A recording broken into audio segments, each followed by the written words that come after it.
Hi guys, welcome back to my another podcast. तो finally एक और व्लॉग आया है जनाब का, जिसमें क्यों आपको जनाब का बर्थडे सेलिब्रेशन नज़र आ रहा होगा। मतलब सीरियसली इस टाइम पे बर्थडे सेलिब्रेशन, इतने क्रिटिकल सिचुएशन से ये लोग बाहर निकले हैं, उसके बाद भी इनको केक कटिंग की पड़ी है, बलून्स सजावट की पड़ी है। इससे अच्छा तो खैर आप इस टाइम पे साहिबा को देख लो, क्योंकि उसने कोई सेलिब्रेशन नहीं किया। मतलब कि डेकोरेशन वगैरह, केक कटिंग वगैरह, ये सारी चीज़ें उसने नहीं की, क्योंकि उसको मालूम था कि ट्रोलिंग का शिकार होना पड़ेगा उसको। वैसे कोई खास उसको भी कोई लगाव नहीं है भाभी से अपनी, लेकिन ट्रोलिंग से बचने के लिए उसने ये सारी चीज़ें अवॉइड की। फिर भी ट्रोल हो ही गई, क्योंकि उसने अच्छा खासा अपने बच्चे का नेम रिवीलिंग का व्लॉग बनाया, उसका जो अकीका हुआ उन सब चीज़ों का व्लॉग बनाया, तो उस टाइम पे वो ट्रोल हो चुकी थी। लेकिन जिस तरह से जनाब अभी केक कटिंग कर रहे हैं, सेलिब्रेशन कर रहे हैं, क्या इस टाइम पे सीरियसली ये सारी चीज़ें ज़रूरी थी?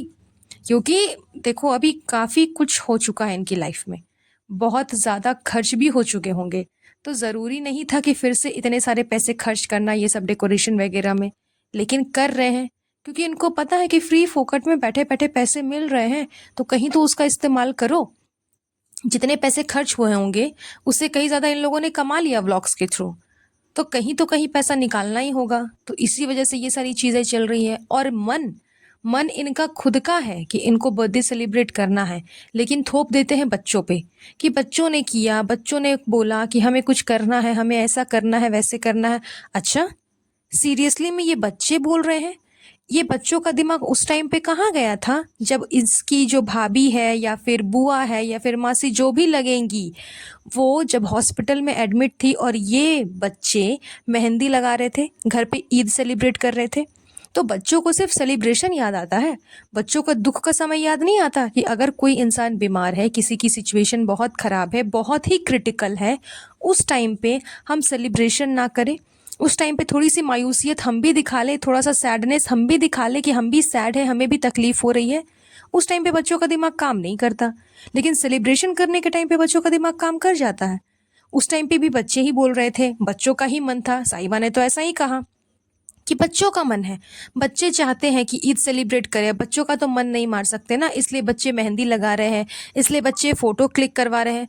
और बच्चों के साथ साथ बूढ़ी भी शामिल हो गई उसमें, सुटारा बेगम भी उस चीज़ में शामिल हो गई, वो भी हाथों में मेहंदी लगा करके बैठी हुई थी।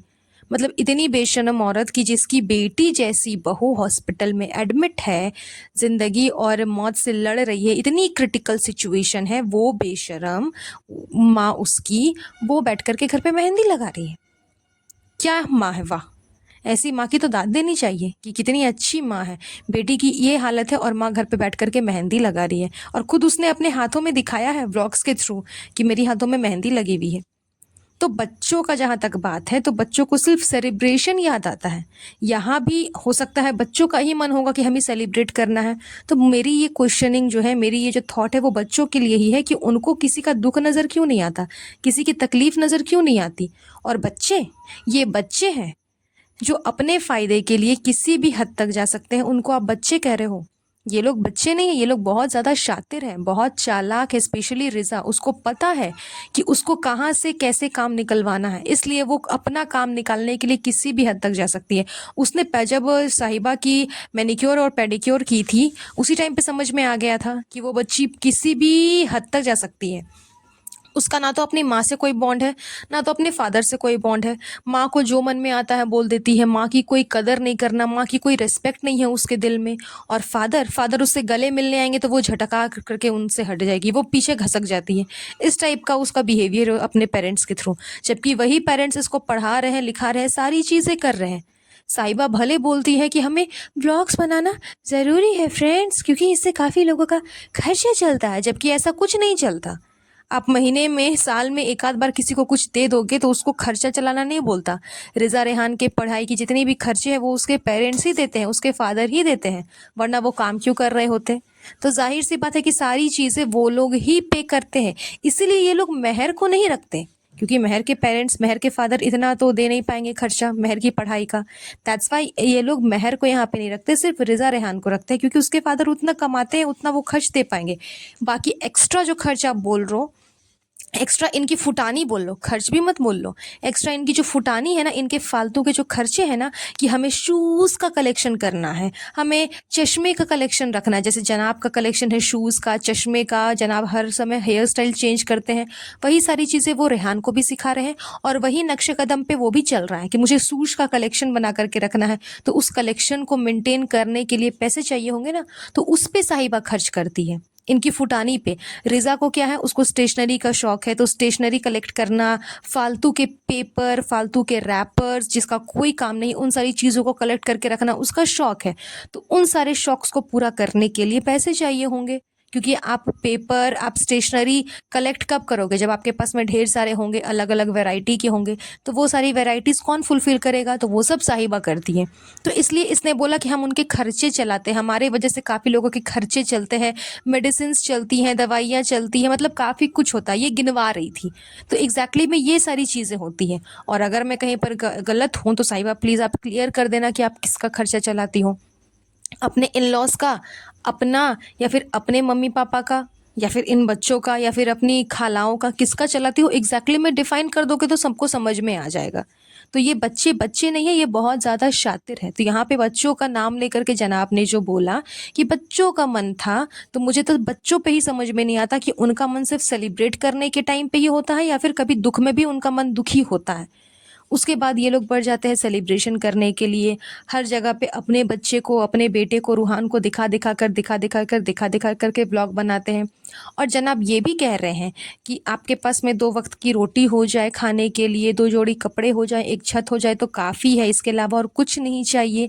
तो ये सारी चीज़ें आपको अब नज़र आ रही हैं, पहले कहीं नहीं नज़र आ रही थी। उस टाइम पे नज़र नहीं आ रही थी जब आप बता रहे थे कि ये है हमारा लेवल, देखो देखो ये है हमारा लेवल। या फिर मैडम जब बोल रही थी कि जाओ नहीं देखना, मुझे तुम लोगों का कमेंट्स नहीं पढ़ना, तुम लोग मेरे व्लॉग मत देखो। तो खैर चलो मैं मैडम पे नहीं जाती हूँ, उनका भी सिचुएशन काफ़ी क्रिटिकल है। मैडम को छोड़ करके बात करते हैं, जनाब के बारे में ही बात करते हैं कि अचानक से इनका बिहेवियर इतना पोलाइट कैसे हो गया।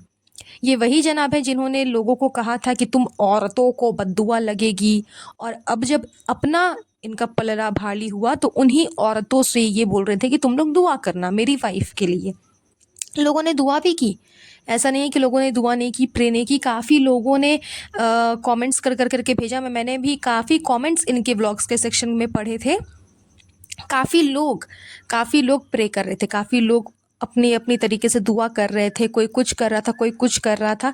तो बहुत लोगों की दुआएं मिली इनको, जिस वजह से मैडम अच्छी खासी तरीके से उस सिचुएशन से निकल करके घर वापस आ गई। तो आपका ये जो बिहेवियर है, ये अभी जो चेंज हुआ है, ये टेम्पररी है या परमानेंट है? क्योंकि ऐसा तो नहीं कि कोई इंसान अपनी फितरत छोड़ दे।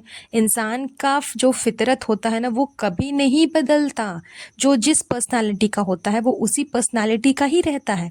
तो अभी जो सिचुएशन अभी जनाब की है, कुछ टाइम से जनाब जो इतना ज़्यादा पोलाइटली बिहेव कर रहे हैं कि हमें कुछ नहीं चाहिए, बस ज़िंदगी में प्यार चाहिए, सुकून चाहिए। ऊपर से इन्होंने अपनी जो व्लॉगिंग शेयर की है बर्थडे वाली, उस टाइम पे जब एक एक कर करके हर एक फैमिली मेम्बर्स आकर के इसको केक खिला रहे थे, उस टाइम पे जनाब ने अच्छा खासा एक पोइट्री बोला, एक अच्छा खासा लाइन डिस्क्राइब किया, हर चीज़ के लिए अलग अलग तरीके से लाइन क्रिएट कर कर करके बोली।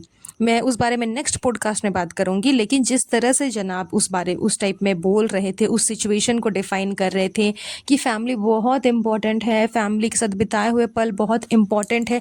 तो ये फैमिली उस टाइम पे कहाँ थी जब मैडम को सबसे ज़्यादा ज़रूरत थी?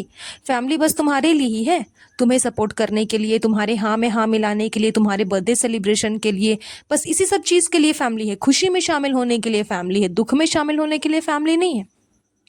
ये सीन जो अभी क्रिएट हुआ कि एक एक करके फैमिली मेम्बर्स आ रहे हैं, जनाब को बर्थडे केक खिला रहे हैं और जनाब उनके लिए पोइट्री बोल रहे हैं, ये सीन तब क्रिएट क्यों नहीं हुआ जब मैडम को ज़रूरत थी? मैडम से मिलने के लिए एक एक कर करके जब सब आ रहे थे, उस टाइम पे इस सीन को क्यों नहीं क्रिएट किया गया? उस टाइम पे ये चीज़ क्यों नहीं बोली गई? उस टाइम पे ये सीन हुआ ही कि नहीं? हुआ ही नहीं तो फिर क्रिएट कहाँ से करेंगे, बोलेंगे क्यों? क्योंकि कोई मिलने आया ही नहीं।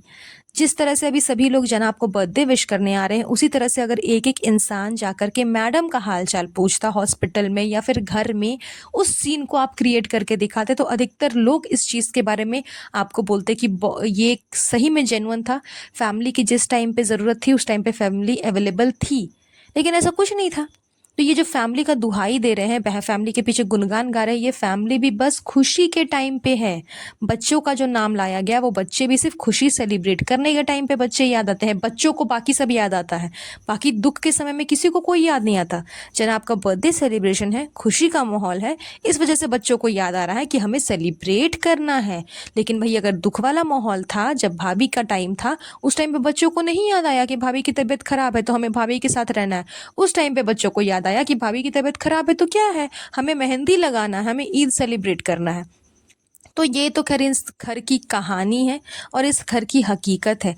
बाकी आप अपना ओपिनियन व्लॉग्स में, मेरे पॉडकास्ट में शेयर कर सकते हैं कमेंट सेक्शन के थ्रू। That's all. आज का ये पॉडकास्ट हम यहीं पर एंड करेंगे। बहुत जल्द मिलूंगी आप लोगों से नए पॉडकास्ट पे। तब तक आप सब अपना ध्यान रखिएगा। Have a nice day. Bye bye.